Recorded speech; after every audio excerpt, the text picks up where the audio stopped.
Banyak banget tuh orang-orang yang ngomongin Indonesia gelap, Indonesia nggak baik-baik saja, kabur aja dulu. Para influencer juga mengendorse tuh yang mengatakan, wah Indonesia sekarang lagi kacau, ekonomi parah, undang-undang ini disahkan, dan banyak banget isu-isu negatif yang sekarang lagi digaungkan. Tapi kamu tahu nggak, pada saat yang sama, orang-orang kaya, para investor, para miliarder, tanpa banyak omong, tanpa banyak cincong, mereka lagi beli aset-aset murah. Nah, dalam video ini saya akan jelasin apa yang sebenarnya terjadi. Apa sebenarnya yang terjadi antara isu-isu Indonesia tidak baik-baik saja, Indonesia gelap, Indonesia cemas, lemas, lalu kemudian isu tersebut digoreng, dibesar-besarkan oleh para endorser, oleh para seleb-seleb, oleh para influencer. Nah, lalu kemudian apa sih yang sebenarnya dilakukan oleh para orang kaya, para miliarder, para konglo-konglo, dan bagaimana kamu yang lagi nonton, jangan sampai cuma jadi plonga-plongo, cuma nggak ngerti apa yang terjadi, dan kamu melewatkan sebuah peluang yang besar untuk sebenarnya kamu bisa menyalip di tikungan, kamu bisa naik kelas jadi orang kaya. Karena rumusnya simple, setiap kali ada gonjang-ganjing, itulah waktunya munculnya, hadirnya orang kaya baru. Mudah-mudahan kamulah orang kaya baru yang nanti akan rising di tengah ketidakpastian yang banyak banget digaungkan saat ini. Dan jangan lupa rumus kedua yang selalu saya ulang-ulangi, yang berkali-kali diucapkan oleh Warren Buffett, yang mana beliau mengatakan, pada saat orang-orang takut, itulah waktunya kamu gaspol. Kata-kata tepatnya gini, when people are fear, it's time to be greedy. Jadi pada saat orang-orang lagi takut, lagi penuh dengan kecemasan, lagi pada nggak ngerti mau ngapain, lagi pada takut dengan kondisi, lagi penuh kecemasan, di sanalah waktunya kamu berinvestasi. Kenapa kok bisa? Saya akan jelasin di video ini. Jadi pertama dari isunya dulu nih, banyak banget yang bilang Indonesia gelap, Indonesia cemas, Indonesia lemas.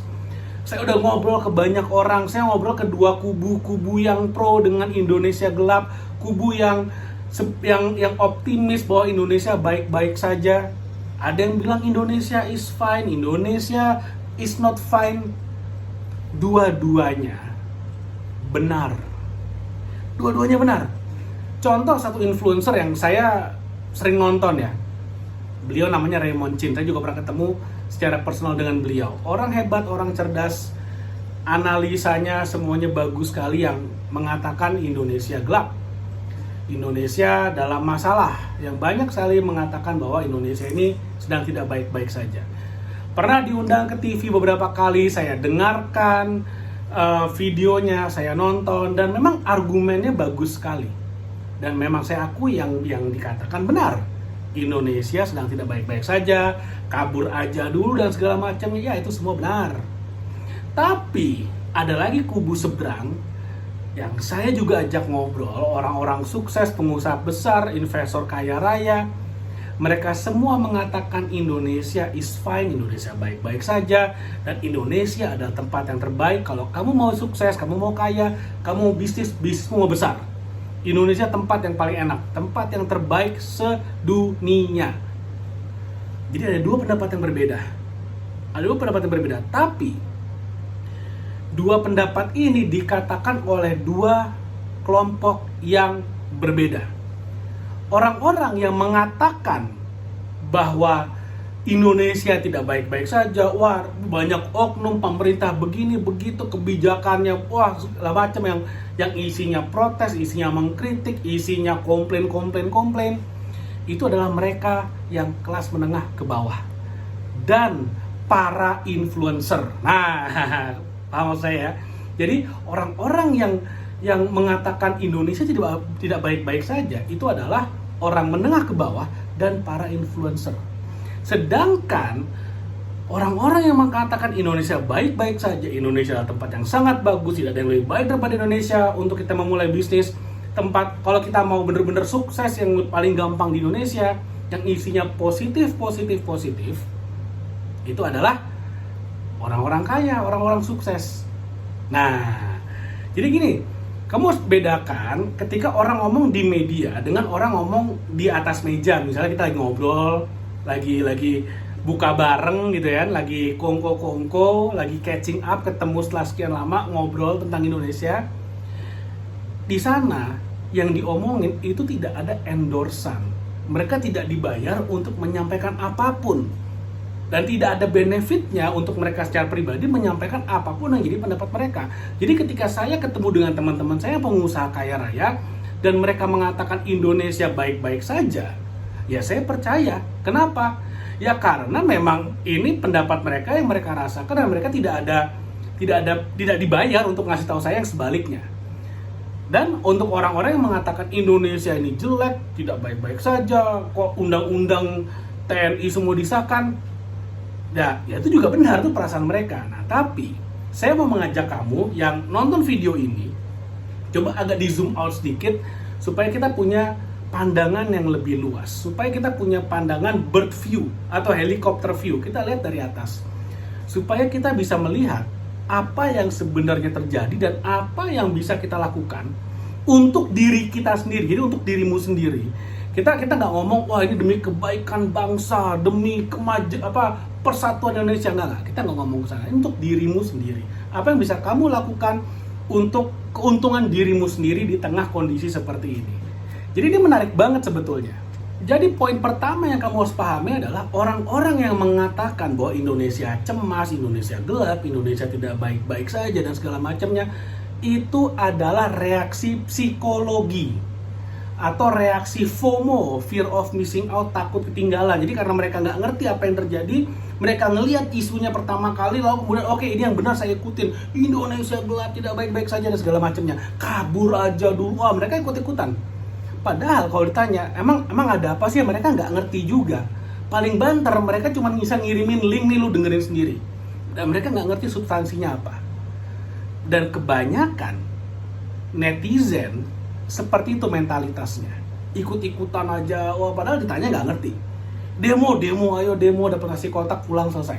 Mereka nggak ngerti apa yang mereka omongin dan seringkali para pendemo diwawancara ya jawabannya begitu. Nah, itu yang jadi masalah sebetulnya. Apalagi kalau kita bicara kabur aja dulu, ya itu ya namanya psikologis banget. Itu bukan langkah strategis. Karena bayangin gini, orang-orang yang ngomong kabur aja dulu, yang berisik di luar sana ngomongin kabur aja dulu, Indonesia tidak baik-baik saja, itu adalah orang-orang yang di Indonesia juga nggak ngapa-ngapain. Mereka nggak bisa apa-apa juga. Mereka nggak punya skill yang mumpuni sehingga hidup mereka gitu-gitu aja dan merasa kalau keluar negeri kayaknya lebih enak nih hidupnya nih. UMR-nya kayaknya 10 kali lebih gede nih daripada di Indonesia. Ya mereka lupa, dengan UMR yang lebih besar, persaingan lebih besar. Apalagi kalau misalnya kita orang Indonesia nih, pindah ke Amerika misalnya. Oke, UMR-nya di sana misalnya $5.000, di Indonesia 5 juta, 10 kali lipat lebih gede. Tapi permasalahannya adalah kita ke Amerika dengan skill admin yang kita miliki di Indonesia, pindah ke Amerika ya nggak akan jadi apa-apa juga. Ya nggak mungkin lah orang Amerika ngerekrut orang Indonesia, orang asing, cuman buat jadi admin. Ya mendingan ngerekrut orang lokalnya lah. Mereka juga punya gerakan-gerakan yang buka lowongan kerja buat orang lokalnya kan, nggak cuman kita aja di sini kan. Nah ini yang kamu harus pahamin. Nah tapi kemudian dibalik itu semua, ya tadi saya katakan di awal, orang-orang kaya, para konglo, para investor, mereka diam-diam nggak pakai suara. Mereka mulai beli aset-aset yang murah. Mereka sedang menikmati deal-deal yang terbaik yang mereka bisa dapetin. Ini yang realita yang terjadi. Inilah yang dibicarakan, disampaikan oleh teman-teman saya yang adalah pengusaha-pengusaha besar, yang adalah para investor-investor besar. Ini yang mereka ulang berkali-kali. Mereka sampai bilang, deh udah ya kayak gini-gini lo gak usah ngomongin di YouTube, biar aja orang-orang gak ngerti. Biar gonjang-ganjing harga saham turun, harga properti turun, Di sanalah mereka bisa beli saham dengan harga murah. Di sanalah mereka bisa dapat deal properti yang terbaik. Nah sekarang bayangin, kemarin beberapa waktu yang lalu IHSG turun 7%. Turun jatuh. Artinya apa? Ketika perusahaan-perusahaan yang ada di IHSG itu performanya baik-baik saja, kan Bank BCA nggak rugi, kan Bank Mandiri nggak merugi, mereka tetap untungnya gede kok. Lalu kemudian sahamnya turun, apa artinya? Wah, kapan lagi ada Ferrari dijual harga Innova? Waduh, kalau dulu pas Covid Ferrari harga bajai. Kalau sekarang Ferrari harga Innova, Ferrari harga Avanza, oke lah, lumayan lah. Mereka nyerok tuh di sana tuh. Mumpung harganya turun, barang bagus dijual murah, mereka beliin. Sekarang udah mulai naik lagi. Kenapa ya? Karena si konglo-konglo investor-investornya pada masuk, pada beli. Pertanyaannya, kamu dan kaum Indonesia gelap pada ngapain? Pada ngapain? Di sosmed, wah kebijakan pemerintah nih, wah ini, Ternak Mulyono, ya Tuhan. Kadang-kadang kalau saya baca, iseng baca komen gitu ya, di TikTok misalnya, saya kadang antara kasihan, tapi di saat yang sama saya juga seneng gitu. Jadi gini, sisi kemanusiaan saya kasihan sama orang-orang kayak gitu, karena pikirnya pendek sekali. Tapi sisi kapitalis saya, oh ya bagus, ayo goreng terus, bikin gonjang-ganjing biar harga saham turun, saya bisa nyerok. Saya beberapa waktu yang lalu beli beberapa villa di Jabodetabek. Bayangin, saya beli beberapa villa dan semuanya tanpa modal. Kok bisa tanpa modal? Promo-promonya gila banget. Pertama tanpa DP. Oke, saya cuma bayar booking fee aja. Cuma buat ngunci unit biar mereka nggak jual. Bayar tanda jadilah cuma 5 juta, 10 juta, nothing lah. Oke, booking fee, DP-nya gratis, biaya-biaya. Kan ada biaya akad, biaya KPR, macam-macam lah, biaya notaris, biaya asuransi, biaya provisi dan segala macam, BPHTB digratisin. Lalu kemudian ada beberapa developer yang ngasih cashbacknya ratusan juta. Yang artinya ketika saya beli properti, saya bayar misalnya tanda jadi 10 juta. Begitu akad, balik 100 juta. Ada yang ngasih gila banget, balik 200 juta. Bayangin, saya tanda jadi 5 juta, balik 200 juta. Ada yang ngasih deal kayak gitu. Bahkan ada yang ngasih libur bayar. Saya bayar 10 juta tanda jadi, lalu kemudian begitu akad 10 jutanya dibalikin, saya nggak usah bayar apa-apa sama sekali. Saya baru bayar cicilan pertama 2030, unitnya udah ready, saat ini lagi saya sewain. Gila apa gila banget? Kenapa saya bisa dapat deal-deal kayak gitu? Karena di Indonesia lagi digonjang-ganjingkan. Saya nggak bilang Indonesia nggak baik-baik saja, saya nggak bilang Indonesia gelap, saya nggak bilang kayak gitu.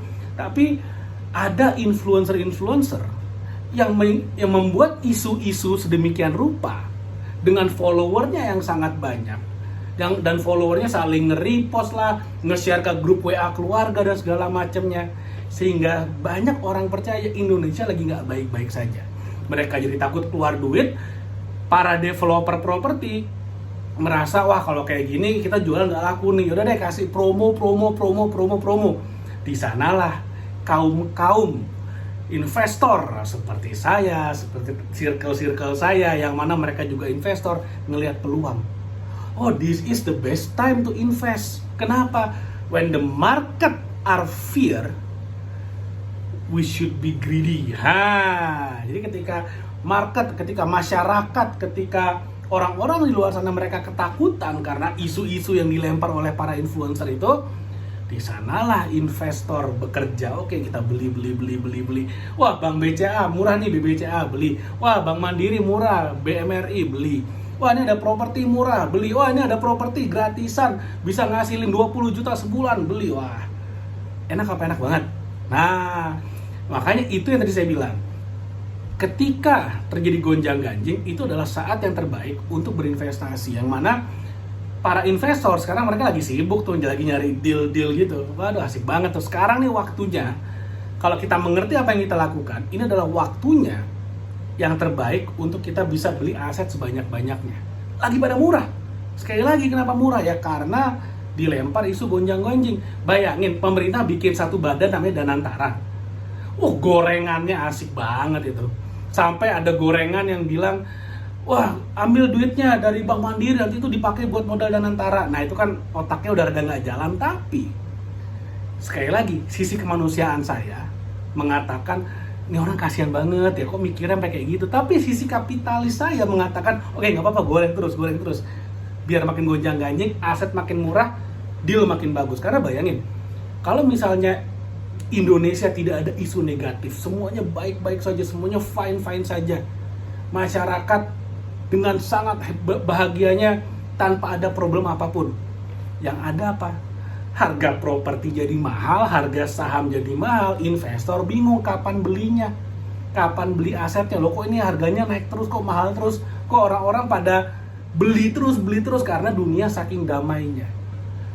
Nah, saya tidak mengatakan kita harus bikin kekacauan, enggak, tapi saya mengatakan ketika di luar gonjang-ganjing, kamu yang nonton video ini apalagi sampai menit ke-16 ini, jangan ikutan tergonjang-ganjing. Jangan ikutan fast respon, yang penting harus komen gitu, nggak usah. Lihat aja, diobserve aja, amati aja ini orang-orang lagi pada ngapain. Ini orang-orang yang sumbu pendek, yang otaknya nggak jelas lagi pada ngapain. Nah, ketika kamu tahu orang-orang wah ini lagi pada galau, gonjang-ganjing, oke, kita cek aset yuk. Saham mana nih yang turun nih? Oh, harganya turun, banyak yang jual. Oke, kita ada yang beli karena kita tahu harga sahamnya turun, tapi performa perusahaannya bagus. Nah, itulah yang membedakan antara orang-orang yang ikut-ikutan, yang FOMO itu, dengan orang-orang yang cerdas. Mereka dengan tenang berstrategi dan mereka bisa melihat peluang. Nah, saya harap kamu yang nonton video ini adalah termasuk orang-orang yang bisa melihat peluang. Karena sekali lagi, saya ulangi terakhir kalinya, setiap kali ada gonjang-ganjing selalu muncul orang kaya baru. Dan rumus dari Warren Buffett yang mengatakan bahwa ketika market lagi penuh dengan ketakutan, di saat itulah investor harus borong aset-aset yang ada. Mudah-mudahan apa yang saya share bermanfaat. Jangan lupa like video ini dan share video ini dan subscribe YouTube channel ini. Thank you, sampai ketemu lagi di video berikutnya.